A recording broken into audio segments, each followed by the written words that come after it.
अस्सलाम वालेकुम दोस्तों, क्या हाल चाल है? बताइएगा आपके रोज़े कैसे चल रहे हैं। और रिपीटिंग वीडियो, रिपीटिंग कमेंट, शायद इन्होंने हमारी पहली वीडियो नहीं देखी। एनी हो, तैयब शहजाद, क्या 6 मंथ पाकिस्तान रहने के बाद फैमिली वीज़ा एक्सपायर हो सकता है? नहीं भाईजान, एक्सपायर नहीं होता। जब तक वीज़ा वैलिड है फैमिली के लिए कोई इशू नहीं है।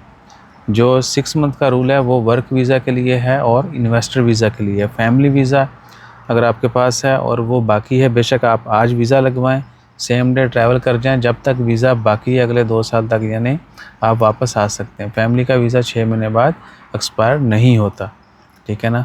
बाकी वीज़ों के लिए जो है 6 महीने का रूल है। 180 दिन जैसे कंप्लीट हो, ये से ज़ायद हो गए, आप वापस नहीं आ सकते जब तक आपको आरपी से लेटर ना मिले।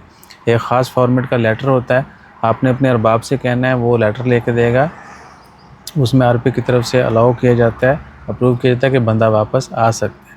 यानी एक सॉलिड रीज़न देना होती है कि जो बंदे को बस मसले मसाइल थे, ये मेरा जो है ना वो वर्कर है, मैं इसका जो है ना वो हूँ। एक और भी टर्म बोल रहे थे, ज़ुहैब भाई बता रहे थे, अमाल ये मेरा अमाल है, इसको वापस आना है तो उसको इजाज़त दी जाए, तो वो लेटर जो है फिर आप लेके आ सकते हैं। और जो वीज़ा एक्सपायर वाला सीन है, वीज़ा एक्सपायर नहीं होता। आरओपी से आपका स्टेटस जो है वो कह लें कि सस्पेंड हो जाता है।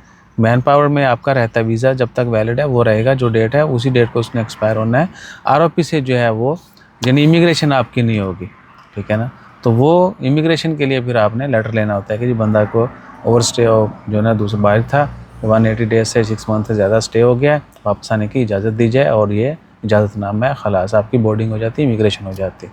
ये सूरत हाल है, और बाकी कोई इसमें गिदड़ सिंगी नहीं। फैमिली के लिए कोई इशू नहीं फ़िलहाल। कुछ लोगों ने वो चलाई थी कुछ अर्सा पहले बस जो नए नए हैं फिर वो खाती पीती ऐसे वीडियो पा देने ताकि लोग मुतासर हों। तो फ़िलहाल ऐसा वैसा कोई सीन नहीं है। जब तक फैमिली का वीज़ा वैलिड है वो वापस आ सकते हैं। 6 महीने वाला सिर्फ वर्क और इन्वेस्टर के लिए है। और भी कोई इन्फॉर्मेशन जानना चाहते हो डिटेल कमेंट कर दीजिएगा। जज़ाकल्लाह, अल्लाह हाफ़िज़।